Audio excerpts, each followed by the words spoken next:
Hello and welcome to Theory and Practice. Today's episode is about propaganda, and with any luck, by the end of this episode, you will be a more informed and effective practitioner of this most vital art. My main point of reference for this episode will be Charles Roeder's 1974 book, The Art of Psychological Warfare, 1914 to 1945. First, let's clear up some misconceptions about propaganda.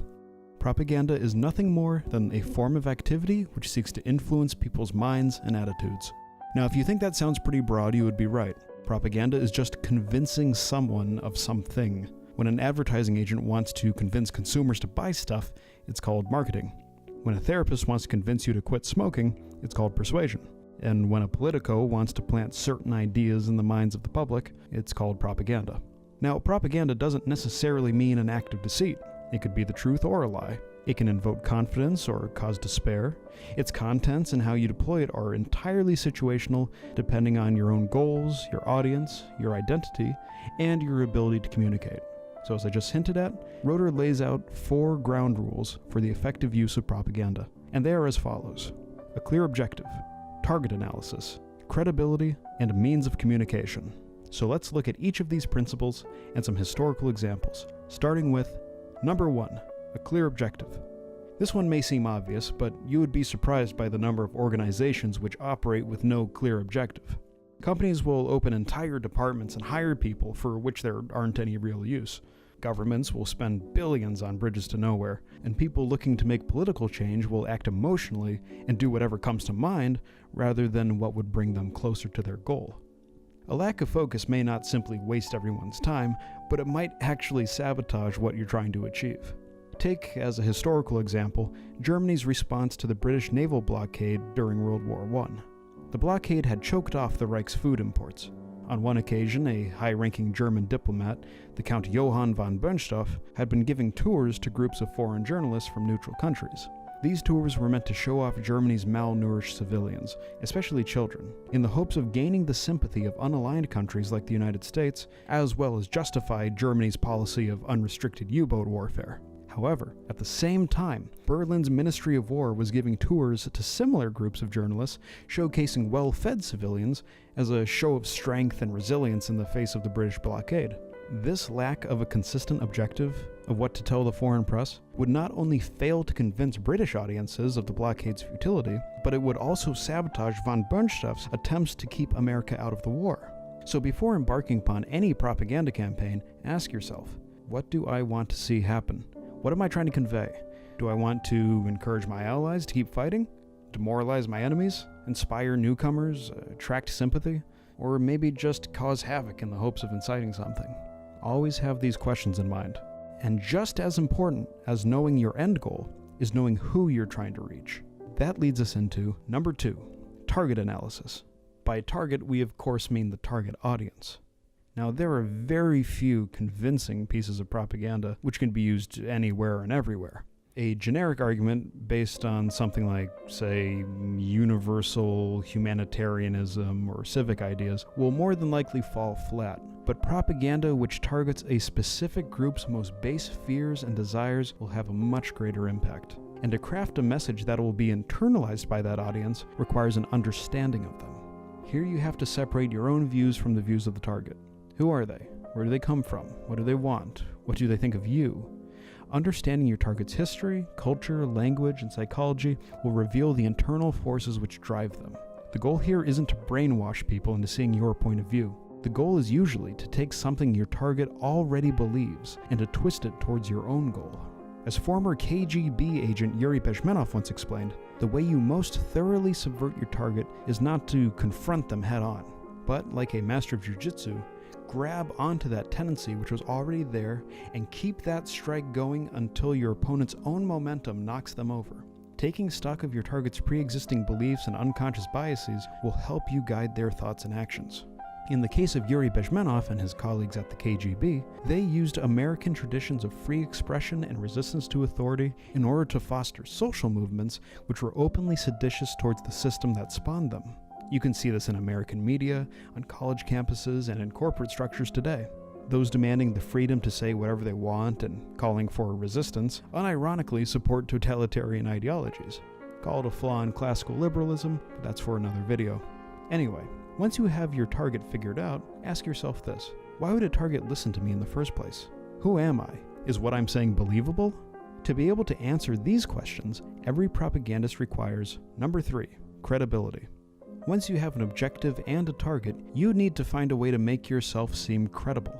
An effective message carries a sense of conviction. This could mean good acting, but sometimes it just means telling cold, hard truths. For example, while Nazi propagandists struggled to spin their defeats in North Africa as a good thing, bolstering the defenses of Fortress Europa, the BBC earned a reputation of trustworthiness from its clear and honest reporting of Britain's utter defeat at the hands of the Japanese during the fall of Singapore.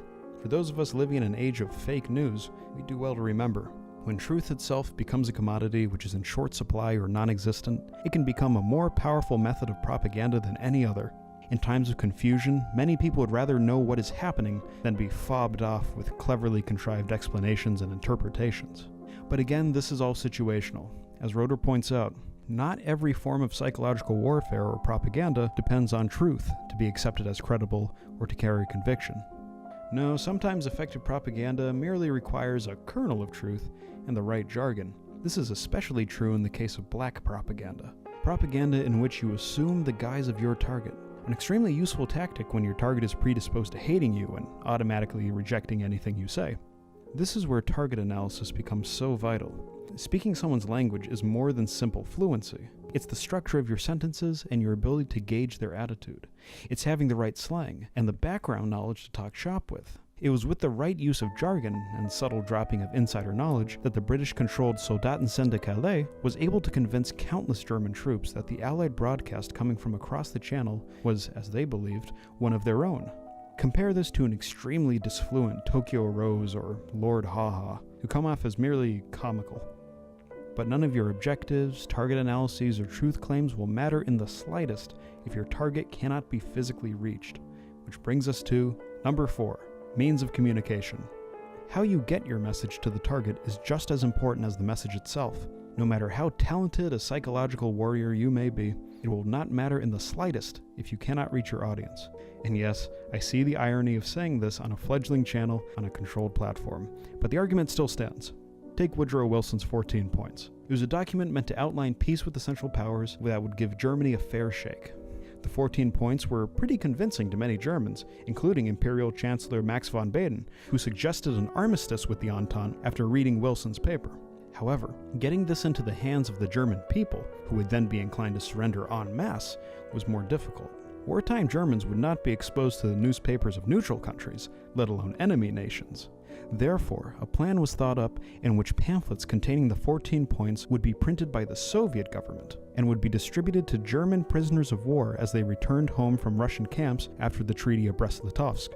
This operation was a success and managed to do what the normal media could not. Like a virus, American and Soviet propagandists infected the German POWs with this message and used Kaiser Wilhelm's own soldiers to carry it back into the heart of the Reich. Those of you watching this video will also have to develop clever ways of reaching your audiences and avoiding censors. You may very well find yourself deplatformed for holding certain beliefs, or even just being accused of holding certain beliefs. So what's the modern-day equivalent of the 14 points pamphlets? As traditional media, radio, television, and newspapers continue to ossify, the answer more and more becomes memes. And I don't mean text over an image you found on the internet. I mean a mimetic concept, a fad that people follow. Whether it's an image or video or just a bit of memorable slang, mimetic warfare has redefined our political battles. The dissident right has been a pioneer in this field of psychological warfare since around 2013, and the effects have been absolutely devastating. People with virtually no access to mainstream media outlets have successfully imprinted a whole new political lexicon on the Western public. Take the word cuck.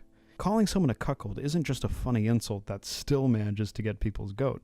It's a word with a myriad of embedded concepts, mental images, that grab a hold of certain primal concerns of sex and identity, and begins attaching itself to things people see in their day-to-day lives. Criticizing a Republican politician for, say, signing an amnesty bill that legalizes future Democrats begins to carry a lot more visceral, emotional weight when it becomes an analog for gut-wrenching sexual humiliation. I'll go into more specifics about the birth and tactics of the alt-right in a future video. But the point here is to show that you don't need access to the halls of power and influence in order to convey a message.